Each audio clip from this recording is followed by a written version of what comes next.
Hi guys! Welcome back to my Facebook page. So for today's video ay magkadung kami guys kimade na taga relocation. So dyan ipakita ko sa inyo kung sisi ang hisabi kong madi.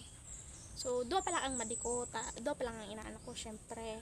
So inaanak ni Agum, tapos inaanak ko sa ano yun, sa Bigabod ba yun? Ganun, basta ganun. Tapos syempre makicham-cham kita ning food trip.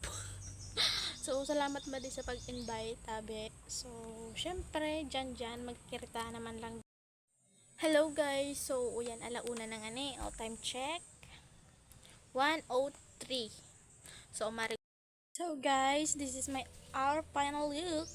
So, pinas forward ko na nga ni mga ante ko taram kung nainip na kamo. So, uyan na nga ni, syempre, pag talagang birthday, di mawawara ang irinuman. Pero na dyan kasabay, ang taga-video nun yung mag-inom. Di talaga dyan maiwasan na di talaga ka mapainom. Taalalo ng birthdayan pa yan. So, uya na nga ipiplex ko na ang Red Horse na ininom naman. So, uya na nga mag-shot na ako ning punuon tulo. Syempre, di kita magpadaya. Dayo to. Ano ba? Angal ka ba?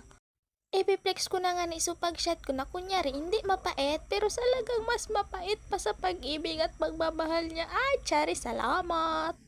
So, uya na nga ni, ipakita ko na sana kung seryoso na sana so nagkatrumba na sinda.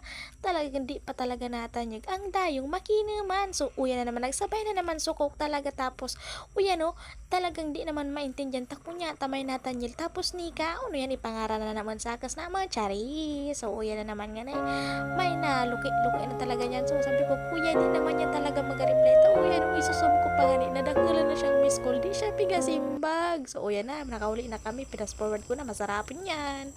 Pa-like and follow na lang, salamat!